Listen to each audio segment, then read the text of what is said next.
ಸತ್ಯದ ಬೆಳಕಿನಲ್ಲಿ ನಮ್ಮ ವರದಿ, ನಮ್ಮ ಧ್ವನಿ, ಜನರ ವಿಶ್ವಾಸದ ಪ್ರತಿಬಿಂಬ.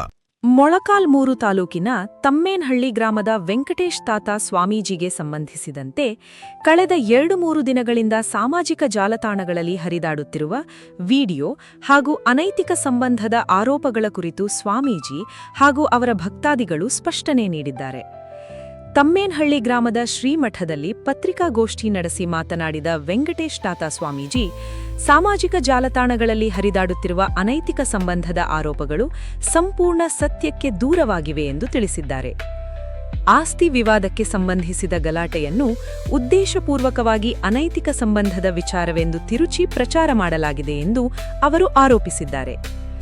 ನಾನು ಮಠದ ಅಧಿಕಾರ ವಹಿಸಿಕೊಂಡ ದಿನದಿಂದ ಇಲ್ಲಿಯವರೆಗೆ ಸಾವಿರಾರು ಸಹೋದರಿಯರಿಗೆ ಹುಡಿಹಕ್ಕಿ, ಬಾಗಿನ ಸೇರಿದಂತೆ ವಿವಿಧ ಮುತ್ತೈದೆ ಕಾರ್ಯಕ್ರಮಗಳನ್ನು ನಡೆಸಿದ್ದೇನೆ. ನೂರಾರು ವಿದ್ಯಾರ್ಥಿಗಳಿಗೆ ಪೆನ್ನು, ಪುಸ್ತಕಗಳನ್ನು ವಿತರಿಸಿದ್ದೇನೆ. ಬಡ ಮಕ್ಕಳಿಗೆ ಸಹಾಯ ಮಾಡಿದ್ದೇನೆ. ಮಠಕ್ಕೆ ಬರುವ ಪ್ರತಿಯೊಬ್ಬ ಭಕ್ತಾದಿಯನ್ನು ನನ್ನ ಸಹೋದರಿ ಹಾಗೂ ಮಕ್ಕಳಂತೆ ಭಾವಿಸಿದ್ದೇನೆ ಎಂದು ಸ್ವಾಮೀಜಿ ಹೇಳಿದರು. ತಮ್ಮ ಏಳಿಗೆಯನ್ನು ಸಹಿಸದ ಕೆಲ ವಿರೋಧಿಗಳು ತಮ್ಮ ವಿರುದ್ಧ ಇಲ್ಲಸಲ್ಲದ ಕಥೆಗಳನ್ನು ಸೃಷ್ಟಿಸಿ ಅಪಪ್ರಚಾರ ಮಾಡುತ್ತಿದ್ದಾರೆ ಎಂದು, ಇದೇ ವಿಚಾರದಲ್ಲಿ ತಮ್ಮ ಮೇಲೆ ಹಲ್ಲೆಯೋ ನಡೆಸಲಾಗಿದೆ ಎಂದು ಸ್ವಾಮೀಜಿ ಆರೋಪಿಸಿದರು. ನನ್ನ ಬಗ್ಗೆ ಮಾಡುತ್ತಿರುವ ಅಪಪ್ರಚಾರವನ್ನು ನಾನು ಹಾಗೂ ಶ್ರೀಮಠದ ಭಕ್ತಾದಿಗಳು ಸಹಿಸುವುದಿಲ್ಲ. ಸದ್ಯದಲ್ಲೇ ಭಕ್ತಾದಿಗಳ ಸಮ್ಮುಖದಲ್ಲಿ ಸಭೆ ನಡೆಸಿ ಮುಂದಿನ ತೀರ್ಮಾನ ಕೈಗೊಳ್ಳುತ್ತೇವೆ. ನನ್ನ ವಿರುದ್ಧ ಅಪಪ್ರಚಾರ ಮಾಡಿದವರ ವಿರುದ್ಧ ಕಾನೂನಾತ್ಮಕವಾಗಿ ಮಾನನಷ್ಟ ಮೊಕದ್ದಮೆ ದಾಖಲಿಸುವ ಕುರಿತು ಚಿಂತನೆ ನಡೆಸಿದ್ದೇನೆ. ಮುಂದಿನ ನನ್ನ ನಡೆಯನ್ನು ಶೀಘ್ರದಲ್ಲೇ ಮತ್ತೊಂದು ಪತ್ರಿಕಾಗೋಷ್ಠಿ ಮೂಲಕ ಪ್ರಕಟಿಸುತ್ತೇನೆ ಎಂದು ವೆಂಕಟೇಶ್ ತಾತ ಸ್ವಾಮೀಜಿ ತಿಳಿಸಿದ್ದಾರೆ. ಪತ್ರಿಕಾಗೋಷ್ಠಿಯಲ್ಲಿ ಶ್ರೀಮಠದ ಭಕ್ತಾದಿಗಳು, ಸಾರ್ವಜನಿಕರು ಹಾಗೂ ವೆಂಕಟೇಶ್ ತಾತ ಸ್ವಾಮೀಜಿಯ ಅಭಿಮಾನಿಗಳು ಉಪಸ್ಥಿತರಿದ್ದರು. ಏನಿಲ್ಲ, ನಮ್ಮ ಅಣ್ಣ ತಮ್ಮಂದಿರದು ಆಸ್ತಿ ವ್ಯವಹಾರ ಇತ್ತು. ಓಕೆ.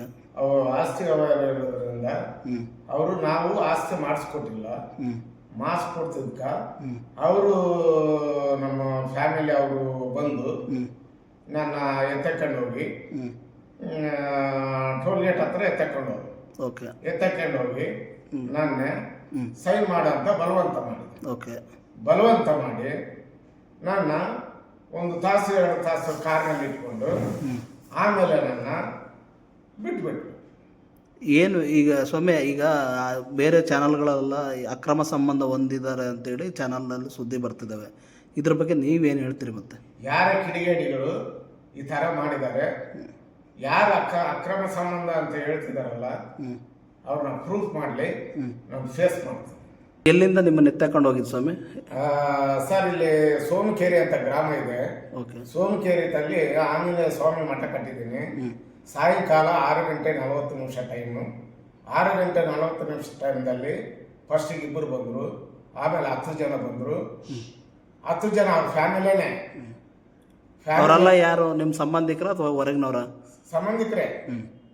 ಸಂಬಂಧಿಕರೇ ಬಂದು ನನ್ನ ಎತ್ತಕೊಂಡು ಹೋದರು. ಹೊಡೆಯೋದು ಕೂಡ ಹೊಡೆದ್ರು. ಅದರ ದೊಡ್ಡವರು ಹೊಡಿಲಿ ಬಿಡು ಅಂತ ನಾನು ಹೊಡಿಸ್ಕೊಂಡೆ. ಹೊಡಿಸ್ಕೊಂಡು ನಿನ್ನ ಎತ್ತಕೊಂಡು ಹೋಗ್ತೀವಿ ಅಂತಂದು ಎತ್ತಕೊಂಡು ಹೋಗಿ ನಿಮ್ಮನ್ನ ಹೆಂಗನ್ನ ಮಾಡಿ ಬಲವಂತ ಸೈನ್ ಮಾಡಿಸ್ಬೇಕು. ಅವ್ರಿಗೆ ದುಡ್ಡು ಪ್ರೆಜರ್ ಇದೆ. ಅವರು ಆಸ್ತಿ ಮಾರ್ಬೇಕಂತ ಅವರು ಇದ್ದಾರೆ. ಆದ್ರೆ ನಮ್ದು ಆಸ್ತಿ ಎಲ್ಲ ಒಂದೇ ಸರಿ ಆಗ್ಬಿಡ್ಲಿ ಅಂತ ನಾನು ಸುಮ್ಮನೆ ಇದ್ದೆ. ನಾನು ಈ ಮನೆ ಮಾಡ್ಕೊಡ್ಬೇಕು, ಮನೆ ಮಾಡಿಕೊಟ್ರೆ ನಾನು ಹೊಲ ಮಾಡಿಸ್ಕೊಡ್ತೀನಿ ಅಂತ ಹೇಳಿದ್ದೆ. ಆದರೆ ತೋಟ ಒಂದು 3 ಎಕರೆ ಒಂದು ತೋಟ ಇದೆ, ಅದು ನಮ್ಮ ಅಮ್ಮನ ಹೆಸರಲ್ಲಿದೆ. ಅದು ಬಿಡು ಎಲ್ಲ ಒಂದೇ ಸರಿ ಆಗ್ಬಿಡ್ಲಿ ಅಂತ ನಾನು ಹೇಳಿದ್ದೀನಿ.